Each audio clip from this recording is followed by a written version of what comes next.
I have created this training video outlining our standards for an initial spring landscape visit. The framework is 3 parts: preparation, customer service, and spring horticulture. The first part is success in preparation. So know the goal. Read the work order and schedule notes before exiting your vehicle. Ideally, the crew should read it before leaving so they're prepared. At the very least, read it before you step out of the car. Also, everyone should be prepared to answer the homeowner's questions the moment you open your car door. What will you say when asked by a homeowner, "So what's the plan?" Don't stand around in a customer's yard. Don't be on your phone, and never do both in the front yard. As for gardening gear, check that you have hole-free, cut-resistant gloves, sun protection, sunblock or a combination of a large brimmed hat and long sleeves, maybe neck protection, long pants to avoid scratches, sneakers or boots, waterproof is preferred, and safety glasses. Be aware that most mulch and soil contain broken bottles, razors from siding work, screws and nails, which come from construction, or wood that is shredded for wood mulch. You must wear gloves and eye protection. For captain's prep, captains should ensure that trucks are stocked with the appropriate tools, the disposables, this is fertilizer and weed prevention, and site-specific repair kits, which would include a low-voltage lighting repair kit and O-rings for hoses. They will have lists to use in the shop of common needs for reference, which will include loppers and hedge trimmers, wire cutters, methods for getting debris from plant to either the truck or trailer or the compost heap, and some extra hand tools for staff who lost theirs. The second part is about customer service.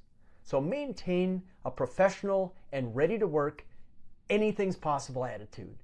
If a captain's delayed, start basic tasks like debris pickup immediately. There's always going to be sticks to pick up, there'll be weeds to pull and borders to tidy. Our non-negotiable culture is the magic path. Positive, attentive, timely, honest. Be positive or fake it. Be attentive. When you're at work, you're working. Be timely by being early, tracking benchmarks, planning ahead with animal deterrent, and thinking ahead. Be shockingly honest. Don't sell a homeowner something they don't need. Let us know if you simply need a day off. When you break it, don't cover it up. Never has anyone been nicked for damaging a wire.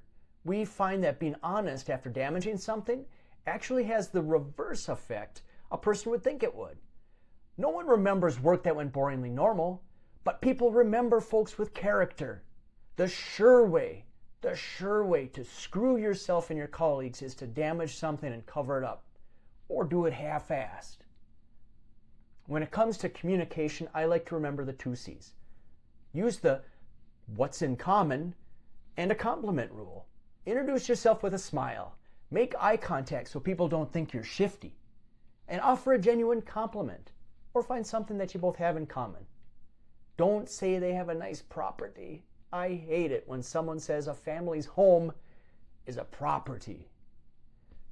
The third part of our framework is the spring horticulture. This next video is made by Garden Hike. It details our methods for a typical spring visit. After, I will share more specific wisdom and tasks specific to our service.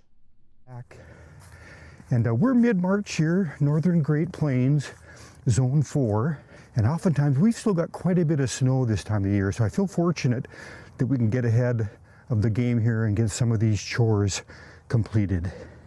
Hey everybody, I'm Kevin, and yeah, we are fortunate that snow has disappeared earlier this year. Oftentimes we can have snow kind of hanging around till mid-April, so I think we're going to get about a month early start. Now today, it's mid-March, we're about just above freezing, I think 35 degrees Fahrenheit, and but there's no problem cutting back some of the shrubs. A lot of the different herbaceous perennials, we can finish cutting them to the ground.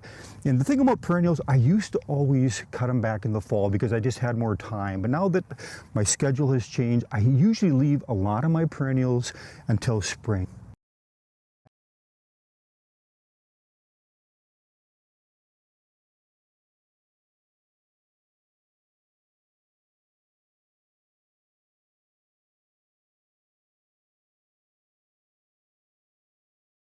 Not only does that provide a lot of extra browsing, different food and cover for the birds, the different animals, but it also, I think, helps protect the root system of those perennials.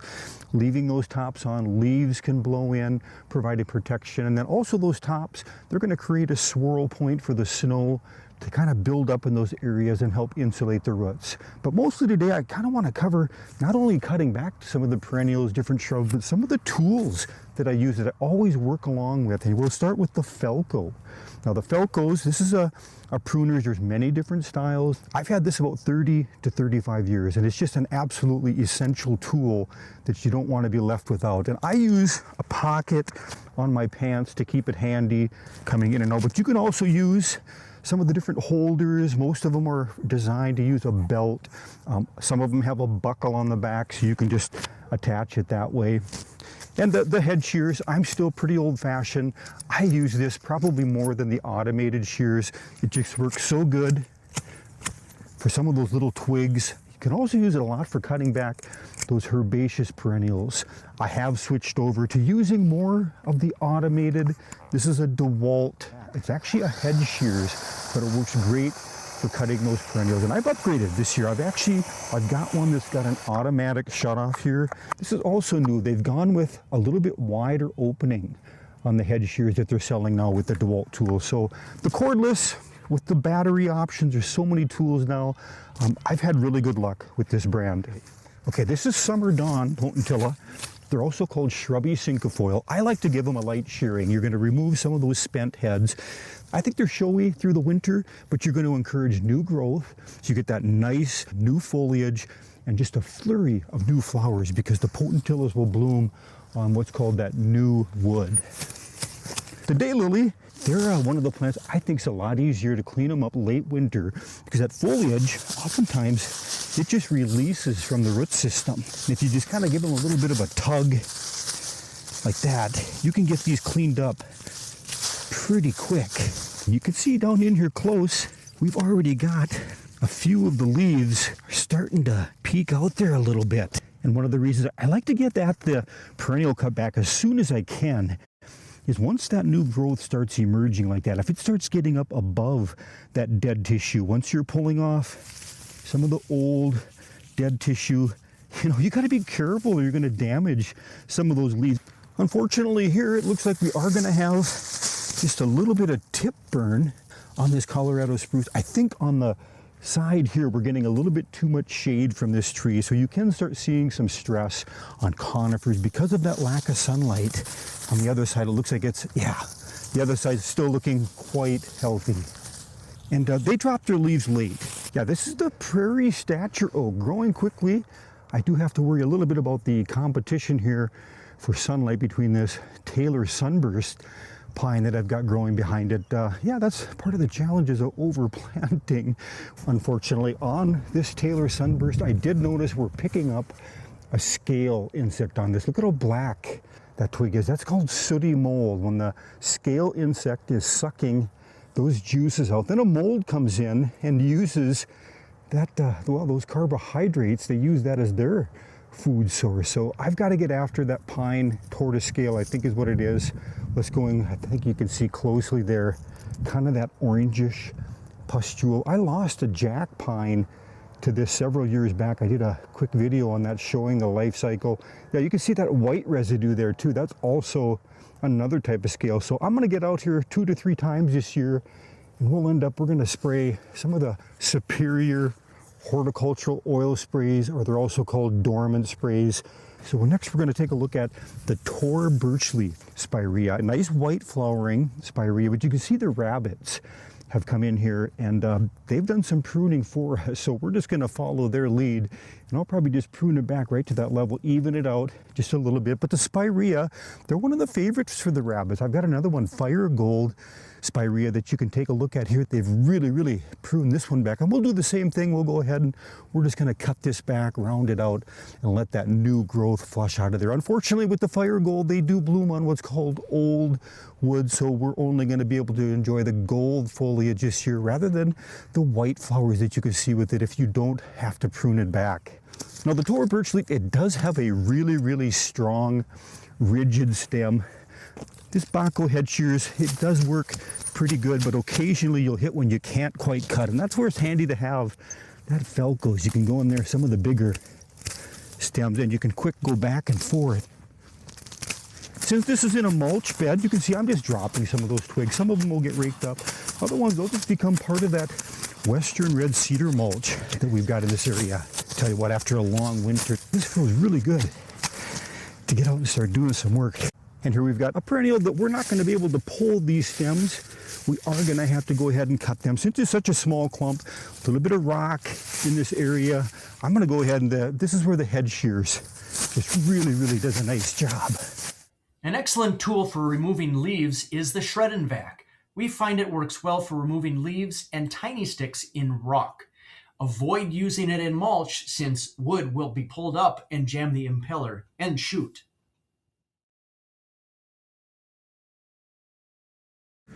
Let's go ahead, let's go talk about the juniper that we've got growing back here.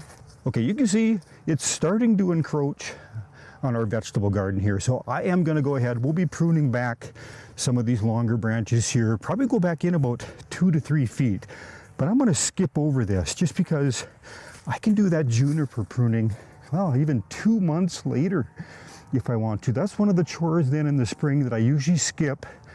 Get the primary work done that I got to get done, and then we'll come back through and we'll get that cleaned up as well. All right, here we're getting into one of the false sunflowers. We'll get those stems cleaned up next. But before we do that, just to the left here, look at this willow. This is a dappled willow, getting some nice coloring on those twigs. I don't think we've got any winter kill on this year. Last year, this thing died back, oh gosh, I think down to about 2 feet. But look at that, that's gonna blast out of there. Beautiful foliage on that dappled willow, the nishiki. But look back here, this is where you can see the stems, those bigger ones. That's how far we cut that back last year. With an established shrub, he's at that developed root system. You can see it easily for a willow, pushed out 6 feet, maybe even 8 feet of growth.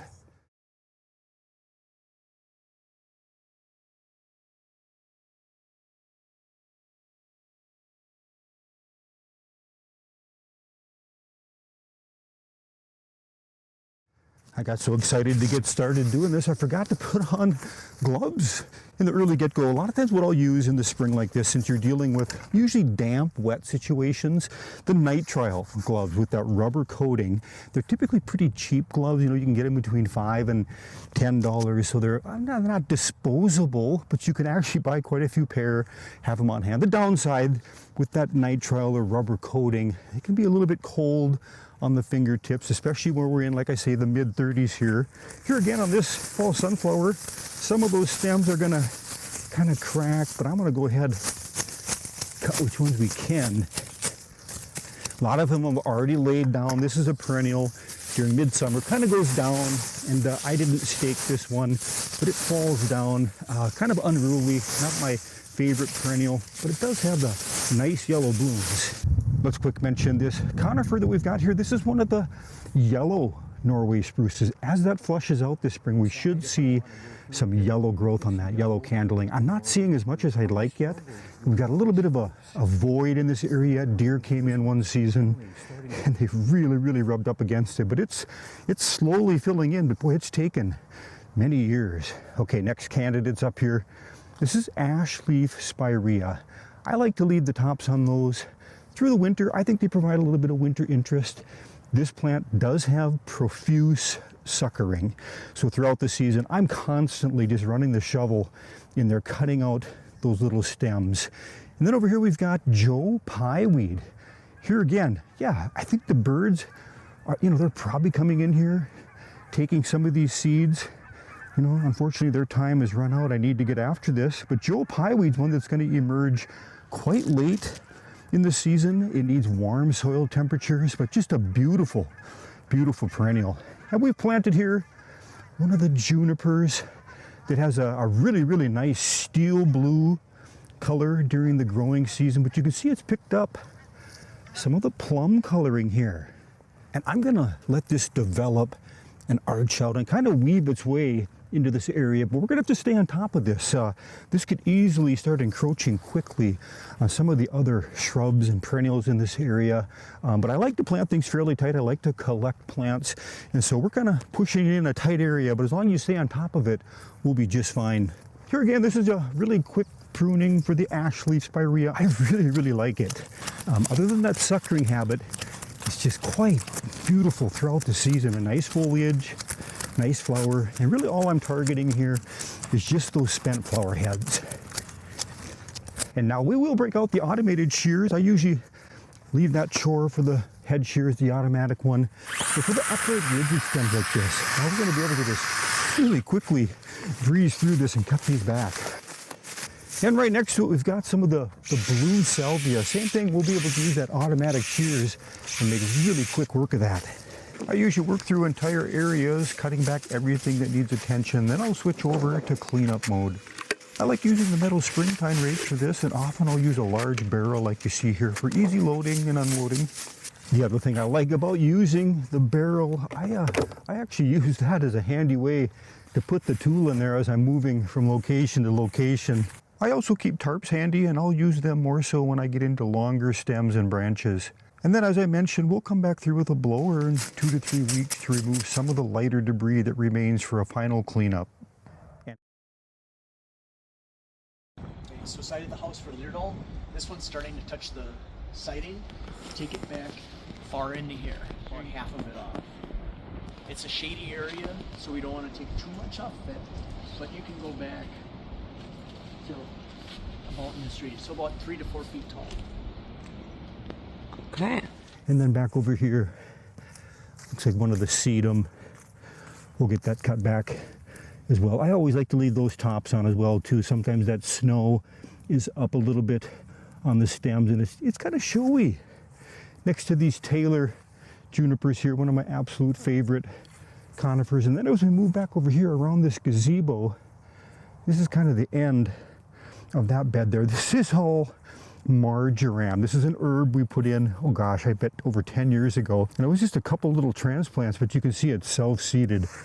And just kind of taken over this area, has just become a very natural, well, a pollinator magnet. We just get just hundreds, if not thousands, of different bees in there. So I'm actually going to come in on that, and I'm going to use a string trimmer or a weed whip, and we'll just knock all that down. It'll help spread those seeds out.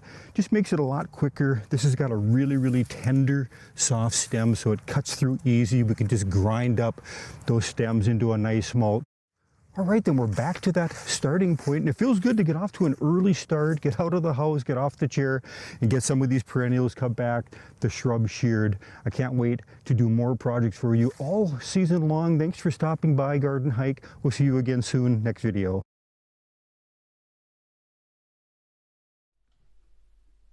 As Kevin showed, we also remove all dead foliage in a domesticated landscape, unless the homeowner specifically requests that we leave it.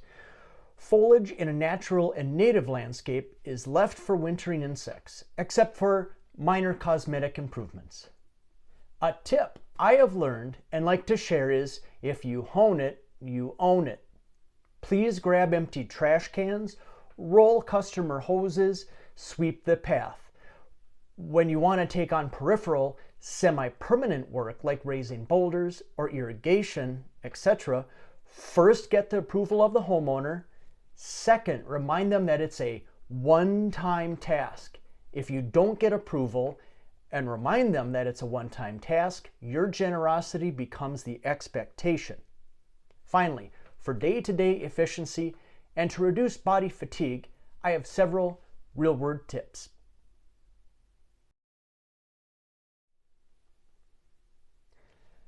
As a captain, support the crew, support their work. A captain starts their visit at the tailgate with the crew. Park on one side of the street or carpool. Unload what you need while catching up and chatting about the day. Create a subtle central location for tools, or leave them in the truck bed, out of public view to look professional. For large yards, we like to use wagons or wheelbarrows for mobility.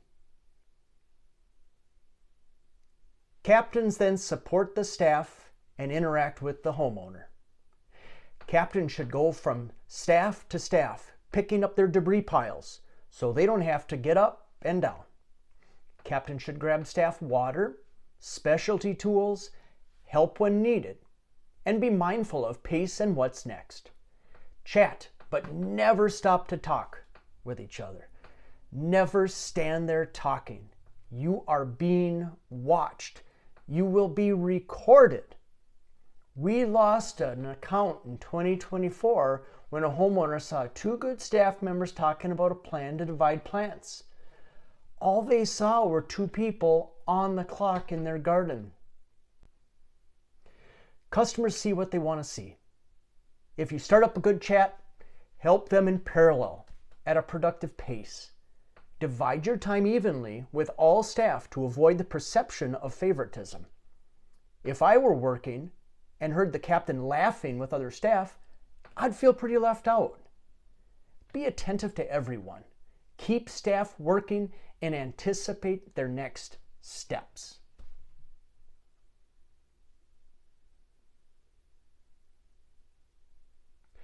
Customers only seem to see borders.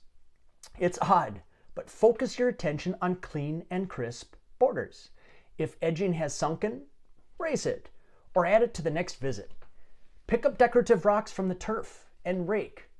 Move clean wood mulch back into beds, or if mulch and grass are mixed, rake 12 to 18 inches along the border and toss it. If a person's a newbie in horticulture, define the borders while you learn the plants. Don't rake grass into beds and borders, and don't toss dirt into beds. Use soil to fill divots. Toss it into an on-site compost pile or hide it evenly under the mulch. Don't haul it away if you don't have to. That's the end of the initial spring cleanup video.